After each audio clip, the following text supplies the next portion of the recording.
Have you ever stared into the night sky and wondered just for a moment if someone out there might be staring back? Maybe sipping alien tea under 3 moons, wondering the same thing about us? Hey there, I'm Frank Drake. You might know me as that guy with the alien math equation, but trust me, it's less sci-fi and more curiosity-fueled science. Welcome to Genius's Roundtable, where nerdy questions become cosmic adventures. I'm thrilled to be here. Let's talk about aliens. No, seriously. Ever since I was a kid, I looked up at the stars and thought, is anyone else out there also looking up and thinking the same thing? Maybe wondering if someone like me exists?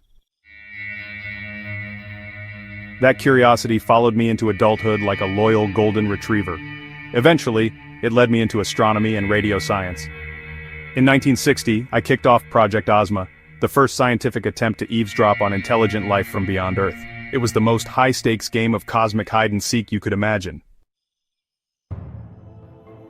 We tuned into 2 stars, Tau Ceti and Epsilon Eridani. Didn't hear a peep, not even a space ping. But that wasn't a failure. That was the moment we realized something big. We search. And searching, that's the first step to finding. Now, not long after, I came up with something that would follow me around for the rest of my life, the Drake equation. Now don't panic, no math test here. I'm not going to start throwing Greek letters at you. The Drake equation isn't about memorizing formulas, it's more like a cosmic checklist. Imagine you're baking a cake, but instead of flour and eggs, you're using stars, planets, and life itself. The question is, how many cakes in the galaxy turn out smart enough to send emails? The equation basically asks, how often do stars form? How many of those stars have planets? How many of those planets can support life? How often does life become intelligent? And how long does it stay chatty? Each part is like a filter, narrowing down the chances until you're left with a number. Not the answer, but a starting point for imagination and investigation. I introduced the equation in 1961, not because I had the answer, but because I thought, hey, maybe if we break this down we can stop shouting, "Are we alone?" into the void and start asking better questions. It worked. That one equation kickstarted a whole new field, the scientific search for extraterrestrial intelligence. But let's not get ahead of ourselves, let's go back to the big question. If life popped up on a little blue dot like Earth, circling a very average star, why not somewhere else? And if it did, would they want to say hello? Let's unpack this cosmic recipe a bit more. First up, stars. Our galaxy, just one among billions, creates about 1 or 2 new stars every year.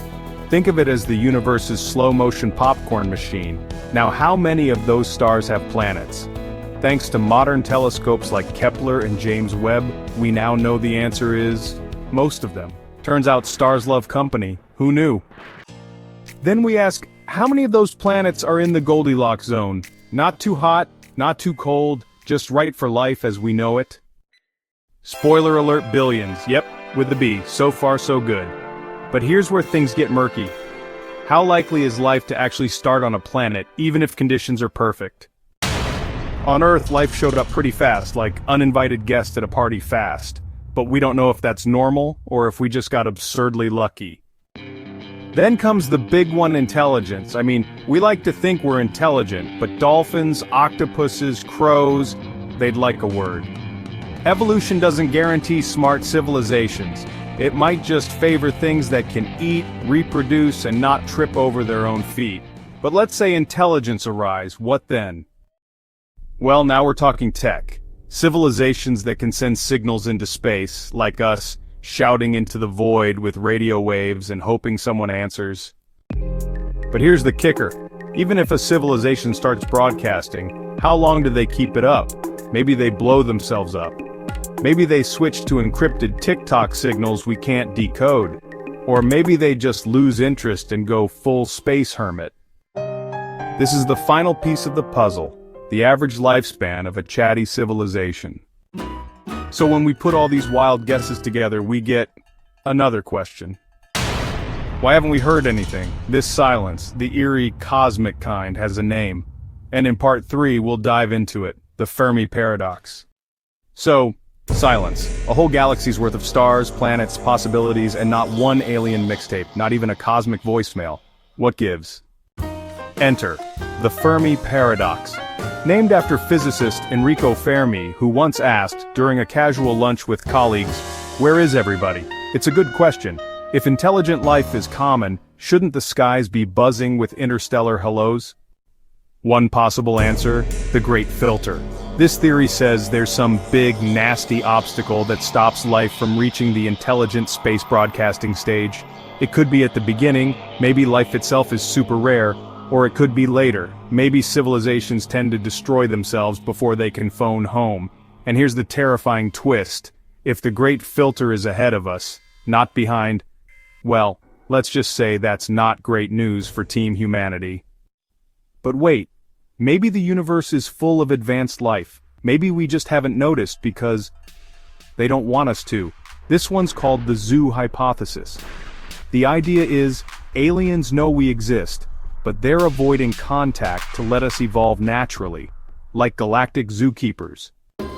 Or maybe, just maybe, we're looking and listening in all the wrong ways. What if aliens don't use radio waves? What if they communicate with gravity, quantum entanglement, or cosmic dance battles we haven't invented yet? It's frustrating, but also kind of beautiful. This search, this yearning to know we're not alone, it's part of what makes us human. I didn't come up with the Drake equation to solve everything. I created it to spark questions, to give us a ladder to climb into the unknown. Every time we tune into a new frequency, launch a new telescope, or imagine a life very different from our own, we take a small, brave step toward connection. So, are we alone? I still don't know. But asking that question has led to some of the most exciting science and the most hopeful moments of my life. And maybe, just maybe, someone out there is listening to us. Thanks for joining me on this journey. If your curiosity's buzzing, like mine always is, hit that like button, share your thoughts in the comments, and subscribe to Geniuses Roundtable. Let's keep asking the big questions together. Stay curious and keep looking up.